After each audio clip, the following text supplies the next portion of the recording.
Kenapa ternak sapi perah bisa rugi padahal jelas-jelas pasarnya sudah ada? Jadi gini teman-teman, sebagian besar para peternak sapi perah yang ada di Indonesia itu kurang memperhatikan yang namanya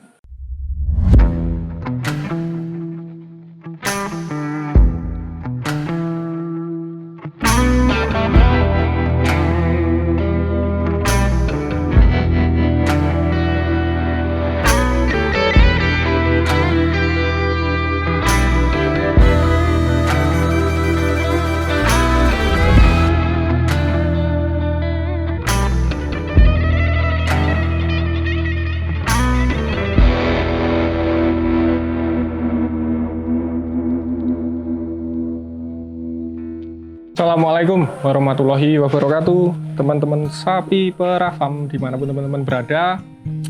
Di kesempatan siang hari ini, saya Bayu berkesempatan untuk membahas video tentang penyebab dalam beternak sapi perah kok bisa rugi.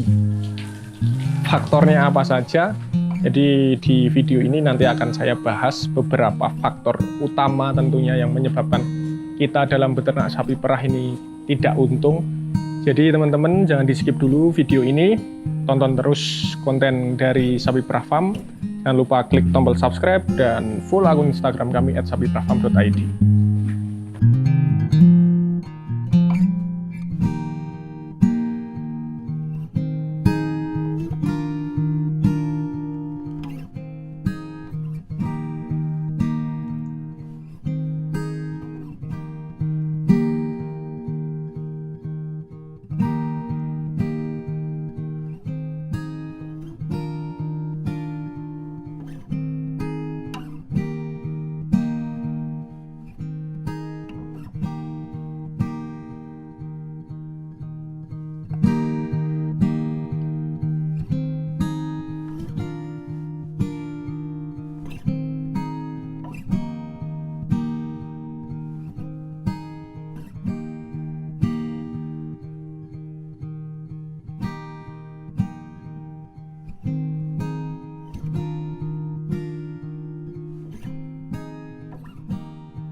Terima kasih teman-teman masih menonton video dari Sapi Perah Farm. Kenapa ternak sapi perah bisa rugi padahal jelas-jelas pasarnya sudah ada? Jadi gini teman-teman, sebagian besar para peternak sapi perah yang ada di Indonesia itu kurang memperhatikan yang namanya harga jual susu yang utama. Kenapa? Karena di setiap daerah harga jual susu itu beda-beda.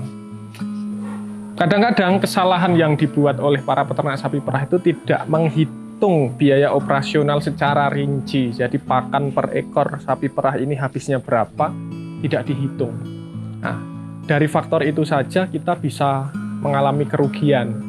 Karena ketika harga jual susu ataupun hasil panen susunya itu tidak sesuai dengan kos yang kita keluarkan, maka jatuhnya akan minus.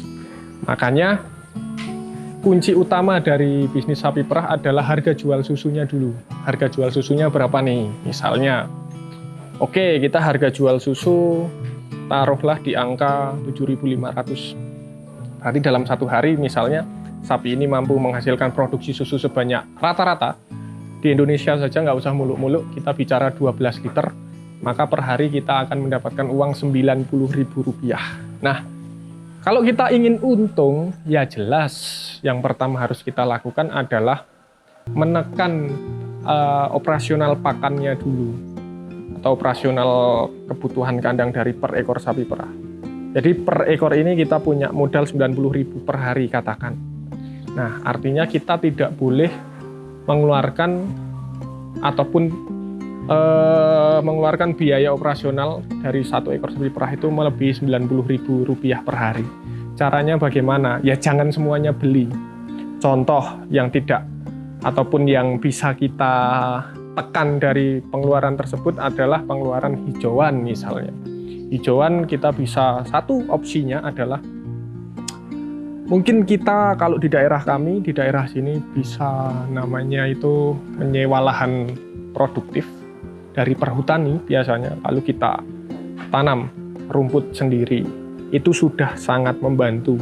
Yang kedua, konsentrat. Kita tidak mengurangi takaran konsentrat, tapi pada prinsipnya kebutuhan nutrisi dari sapi perah ini tetap harus terpenuhi, tapi bagaimana caranya kita bisa menekan ketergantungan semuanya dengan konsentrat. Caranya dengan pakan tambahan, misalnya banyak solusinya di sapi perah ini. Ada singkong, mungkin kalau singkong masih terlalu mahal, kita bisa pakai ampasnya, atau biasa kita sebut kalau di sini ampas singkong itu gamblong, ataupun dengan pakan tambahan bisa lagi dengan ampas tahu.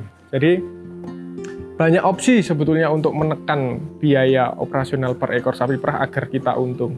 Jadi kuncinya adalah hitung dulu kemampuan dari per ekor sapi perah ini, kan beda-beda keluarnya. Ada yang bisa keluar rata-rata 12 liter, 15 liter, sekian liter, sekian liter. Jadi harus dihitung secara spesifik, secara rinci per ekor itu kebutuhan pakannya nanti juga akan beda-beda. Jadi itu teman-teman, salah satu penyebab yang ada di Indonesia, peternak-peternak kita sering mengalami rugi dalam beternak sapi perah.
Ada pula kadang-kadang faktor tambahan yang sering terjadi dari perilaku para peternak sapi perah kita. Ketika sapi birahi tidak sesegera mungkin untuk dikawinkan.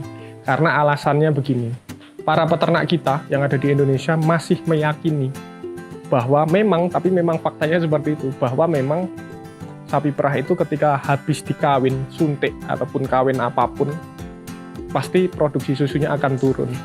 Tapi ingat teman-teman, produksi susu turun itu untuk kita mendapatkan produksi susu lebih banyak ketika sapi itu akan melahirkan anak berikutnya. Jadi kira-kira seperti itu, sapi perah ini makhluk hidup, bukan robot, jadi ada waktunya mereka ini untuk turun produksi ataupun produksinya berkurang. Jadi untuk peternak-peternak sapi perah yang ada di Indonesia, saran saya ketika sapi birahi ya jangan ditunda-tunda lah, karena bisnis sapi perah itu paling untung 1 tahun 1 pedet. Mampu menghasilkan 1 pedet, maka bisnis itu, sapi perah itu bisa sangat menguntungkan di kemudian hari. Apabila banyak kesalahan, saya mohon maaf. Akhir salam, wabillahi taufiq wal hidayah. Assalamualaikum warahmatullahi wabarakatuh.